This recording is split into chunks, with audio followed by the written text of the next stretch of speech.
एक बार श्री सूरदास जी महाराज और महामहिम गोस्वामी तुलसीदास जी महाराज मिले।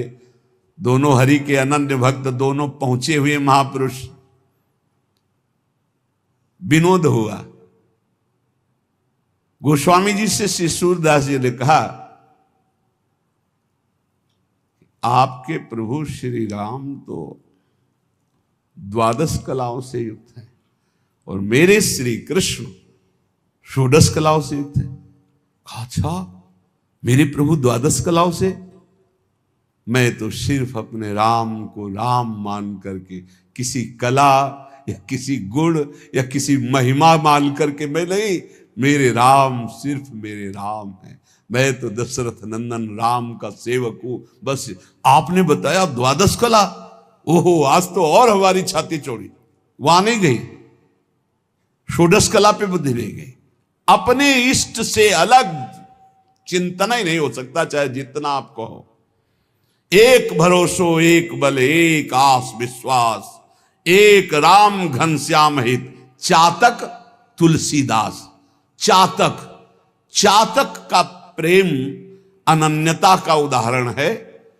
कह रहे हैं कि गोस्वामी तुलसीदास जी जैसे कह रहे हैं चातक तुलसीदास, ऐसे प्रेमी उपासक का चित्त अपने इष्ट पे अनन्य हो जाता है। चातक का बड़ा निष्ठापूर्ण भाव है। बरसते हुए मेघ के स्वाति बूंद 12 महीना पी पी पी पुकारता रहता है अपने प्रीतम मेघ को। जो घन बरसे समय सिर, जो भरी जन्म उदास, तुलसी आचित चात कहीं तऊ तिहारी आस।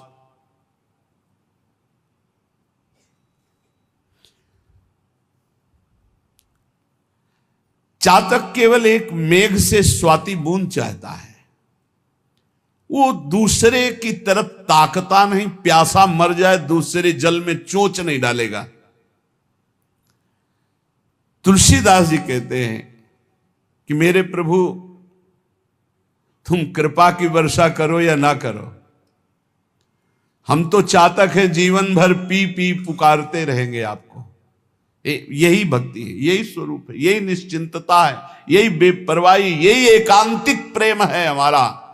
एकागी, एकमात्र अपनी तरफ से हम प्रभु से प्रेम करते, वो करे ना करें, हमें उनकी परवाह नहीं कि वो हमें प्रेम करते कि नहीं, दुलार करते कि नहीं। तुम चाहे ठीक समय से बरसो, चाहे जीवन भर न बरसो, ये चातक की तरह तुलसी केवल तुम्हारी ही बाट पूरे जीवन जोएगा, तुम्हारी ही आशा करे। ये बात पकड़ो, बस यही है खास बात। हमारे प्रेम मार्ग में खास बात यही है। तुम हमारी तरफ देखो ना देखो, तुम्हारे तो लाखों देखने वाले हैं, लेकिन मेरी दृष्टि तो सिर्फ आप पे ही रहेगी। आपके सिवा मेरा कोई नहीं। मेरा बस आप पर नहीं है, लेकिन बस मेरे आप हैं। मेरा बस आप पर नहीं है, बस आप मेरे हैं। इस पर आपका भी बस नहीं है कि आप हमें हटा सके। आप बरसो ना बरसो, आजीवन हम आपकी ही पुकार करते रहेंगे, राधा राधा राधा राधा। आप नरक भेजो, स्वर्ग भेजो, कोई परिणाम की परवाह नहीं। रटत रटत रसना लटी, तृषा सूखी गे अंग, तुलसी चातक प्रेम को नित नूतन रुचि रंग। आहा, अपने प्यारे मेघ के लिए पी पी पी पुकारता हुआ जीव सूख गई, क्योंकि पानी नहीं दिया। प्यास के मारे सारे शरीर के अंग तापमय होकर सूख गए, लेकिन चातक का प्रेम और निखार ला रहा है। भाई एक टक मेघ की तरफ पी पी पी। ऐसे ही राधा राधा राधा। बोले दुख आ रहा है, विपत्ति आ रही, शरीर असाध्य रोग से ग्रसित है, संकट है, निंदा है, अपमान है, पर राधा और निखार आ रहा है। और कर लो जितना आपको दुख देना है, जितना विपत्ति देना है, हम आपको छोड़ नहीं सकते, चाहे जितना ठुकराओ। राधा राधा राधा। ऐसा उपासक अजित भगवान को जीत लेता है, प्रियालाल को अधीन कर लेता है। और सुनो, बरसी परुष पाहन पयद पंख करो टुक टूक, तुलसी परी न चाहिए चतुर चात कहीं चूक। वर्षा तो नहीं, पी पी पुकारता हुआ चातक मेघ की तरफ देख रहा है। ओले और बरसा दिए, ओले। चातक के पंख टूक टूक हो गए, पर वो उसके मुख से इतना ही निकल रहा है, पी पी पी।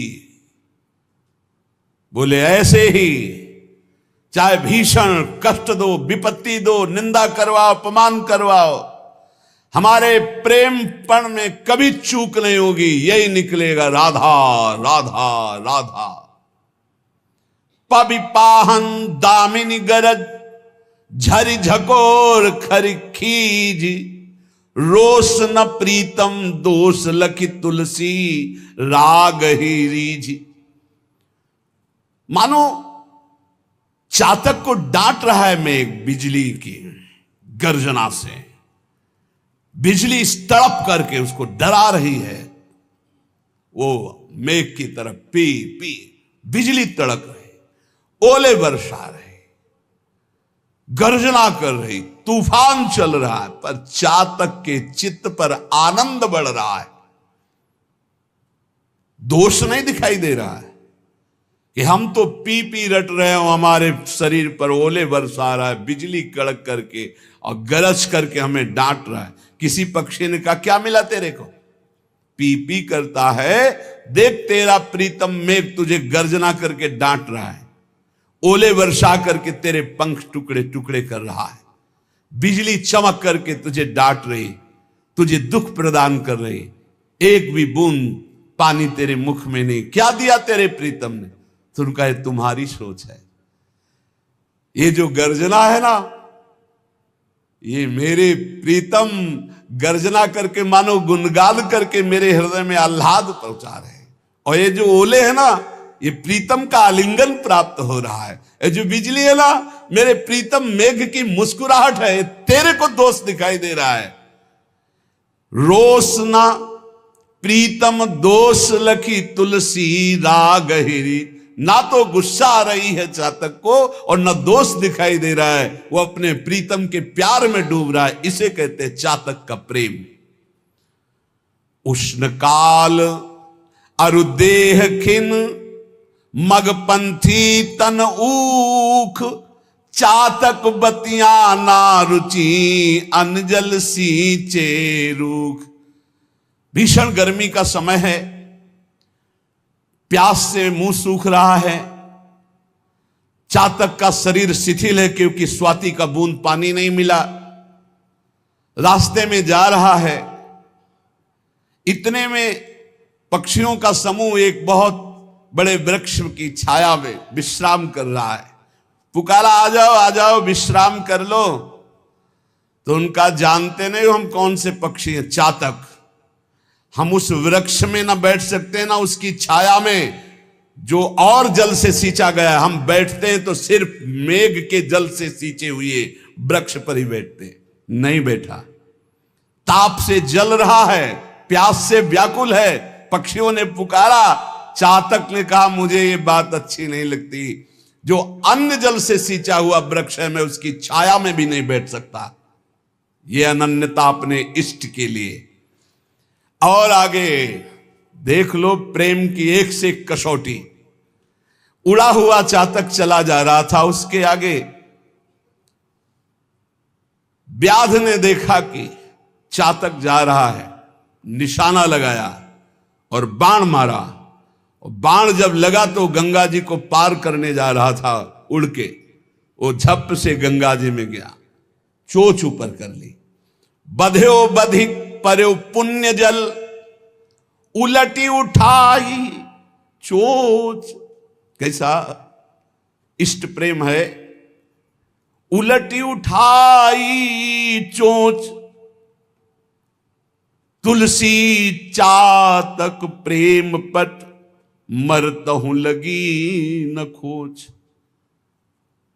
बधिक ने बाण मारा, बाण लगा गंगा जल में गिरा, चोच ऊपर उठा ली। किसी पक्षी ने पूछा कि ये गंगा जल का पुण्य जल तो जिसके मुख में चला जाता है, मरता है तो उसे परम पद प्राप्त होता है, तूने चोच के उठा ली। बोले मैं मेघ से प्यार करता हूं, सिर्फ स्वाति बूंद मेघ से बरसाया हुआ लेता हूं, मरते दम कहीं मेरी आन पर, मेरे प्रण पर, मेरे प्रेम पर कलंक न लग जाए, इसलिए चोच उठा ली। मरते दम तक गंगा जी का एक बूंद नहीं जाने दूंगा, और जब मर जाऊंगा तो बात अलग है। जीते जी कभी स्वाति के बूंद के सिवा चातक की चोच में और कोई जल नहीं आ सकता। ये चढ़त न चातक चित कबहू, प्रिय पयोद के दोष, तुलसी प्रेम पयोदि है, ताते नाप न जोख। चातक प्रेमी है, चातक के चित्त में कभी प्रीतम मेघ के प्रति रोष या दोष नहीं आया कि मैं तुम्हें इतना प्यार करता हूं और तुम इतना कठोर व्यवहार करते हो। मर गया पर पानी तूने नहीं पिलाया। चातक का प्रेम अगाध समुद्र है, इसीलिए माप तौल कोई नहीं कर सकता। ऐसे ही इष्ट प्रेमी महाभागवत जन होते हैं। प्रेम में समर्पण ही समर्पण है। प्रेमी अपने प्रीतम से सुख लेना नहीं चाहता, सुख देना चाहता है।